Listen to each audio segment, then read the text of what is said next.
Bharatiya Janata party American और European जो nationalist parties हैं, जो राइट विंग हैं, वो सारी की सारी इकट्ठी हो रही हैं अगेंस्ट लिबरलिज्म। बांग्लादेश वाली एक्टिविटी, साथ में जॉर्ज सोरोस, साथ में मालदीव्स, क्या ये चारों ओर से इंडिया को घेरा जा रहा है मैम? इनके पीछे एक बहुत बड़ी डीप स्टेट भी खड़ी है जो इनको फाइनेंशियल सपोर्ट करती है, आइडियोलॉजिकल सपोर्ट करती है। आइडियोलॉजी तो खैर इनकी है, बट बाकी लॉजिस्टिकल सपोर्ट करती है। तो ये संकट कितना बड़ा है हम समझ सकते हैं। नेशनलिस्ट पार्टी या बीजेपी, इसको पूरी दुनिया में ऐसे महसूस कराया गया जैसे ये इसका कोई मुस्तकबिल नहीं है और ये बड़ी कोई जिसे कहते हैं ना कि गलत किस्म की पार्टी है, क्योंकि वो जो लिबरल्स हैं जिनका मीडिया पे कंट्रोल है। और भारत में वैसे भी पहले से कई क्षेत्र ऐसे थे जो इनके कब्जे में पहले से थे, जैसे इतिहास है या बॉलीवुड लीजिए, आर्ट एंड कल्चर लीजिए, ये तो पहले से उनके हाथ में है। सो जो इंडियन लिबरल्स हैं, इंडियन सोशलिस्ट हैं, कम्युनिस्ट हैं, उन्होंने वेस्टर्न जो उनके पार्टनर्स थे उनके साथ बड़े लंबे चौड़े राब्ते बना लिए थे सिंस 20th सेंचुरी। यही वजह है कि हर बंदा कह रहा था कि जी नरेंद्र मोदी आ जाएगा तो ये कर देगा, वो कर देगा। तो सडनली सब लोग अभी जातीय आधारित जनगणना की बात कर रहे हैं। सभी लोग अभी बोल रहे हैं कि जितनी आबादी उतना हक। ये बहुत खतरनाक बात है। भारतीय जनता पार्टी, जो कि प्राइम मिनिस्टर मोदी के ने जो कैंडिडेट हैं वजीर आजम के भारत के अंदर, ये सारे के सारे अमेरिकन और यूरोपियन जो नेशनलिस्ट पार्टीज हैं, जो राइट विंग हैं, वो सारी की सारी इकट्ठी हो रही हैं और ऐसे लग रहा है कि जैसे दुनिया के अंदर जो है ये सब एक इकट्ठा एक नया ग्लोबल सोशल कॉन्ट्रैक्ट दे सकती हैं।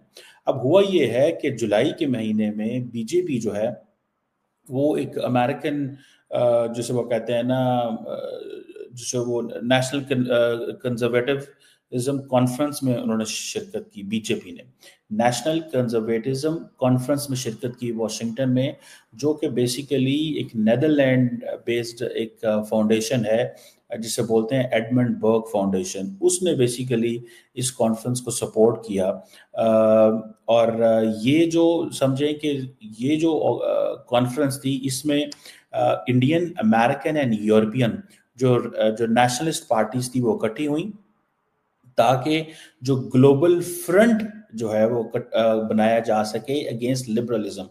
वो तमाम लिबरल पार्टीज, वो तमाम सेकुलर पार्टीज दुनिया में, जैसे अमेरिका के अंदर आपकी डेमोक्रेट्स हैं, बरतानिया के अंदर आपकी जो लेबर है, इंडिया के अंदर कांग्रेस है, इसी तरह यूरोप के अंदर ये जो बाकी पार्टीज हैं उनके खिलाफ, ये जैसे एमैनुअल मैक्रोन है फ्रांस के अंदर, इस तरह जर्मनी के अंदर क्रिश्चियन पार्टी और बाकी जो हैं इनके खिलाफ एक ऐसी मूवमेंट शुरू की जा सके और ग्लोबल कनेक्शन बनाया जा सके। इस सिलसिले में सिर्फ ये नहीं, ब्रसल्स के अंदर भी जितने भी राइट विंग के जो लोग हैं इकट्ठे हुए हैं, जिसको दो इम्पोर्टेंट लोगों ने खिताब किया।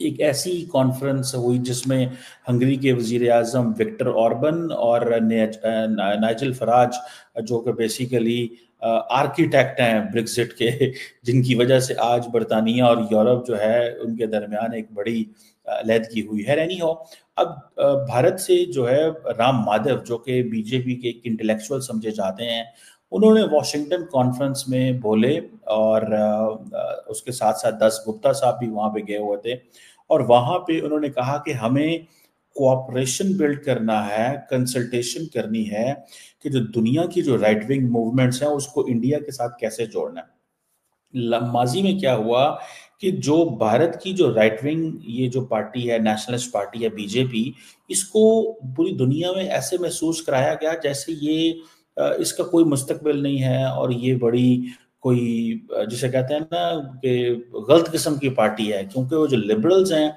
जिनका मीडिया पे कंट्रोल है, वो लिबरल्स जिनका बाकी जो इंस्टीट्यूशंस पे कंट्रोल है, उन्होंने कभी ऐसे मौका नहीं दिया कि जो राइट विंग के लोग हैं इकट्ठे हुए हों। लेकिन अब ये जो राइट विंग के लोग हैं ये इकट्ठे हो रहे हैं और इंडियन नेशनलिस्ट पार्टी और वेस्टर्न जो नेशनलिस्ट पार्टीज हैं ये अब एक ब्रिज जो है वो बना रही हैं और ये क्योंकि अगर इसको देखा जाए तो ये this is first of its kind and activity.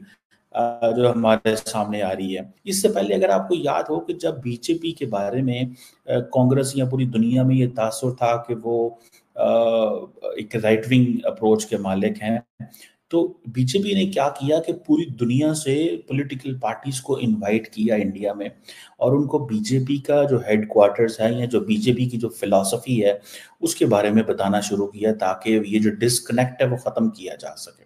खैर वो इलेक्शन से पहले उन्होंने काफ़ी कोशिश की, लेकिन ये समझें कि अब western right is meeting with the non western right.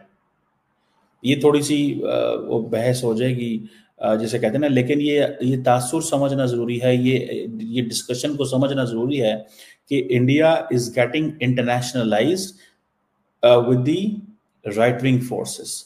पहले इंडिया जो था वो इंटरनेशनलाइज था और it was known as a with left wing forces. यही वजह है कि हर बंदा कह रहा था कि जी नरेंद्र मोदी आ जाएगा तो ये कर देगा वो कर देगा। वो एक आपको पता है प्रॉपर डिबेट है इंडिया के अंदर, क्योंकि वो हमेशा लेफ्ट विंग का आपस में कोऑपरेशन था।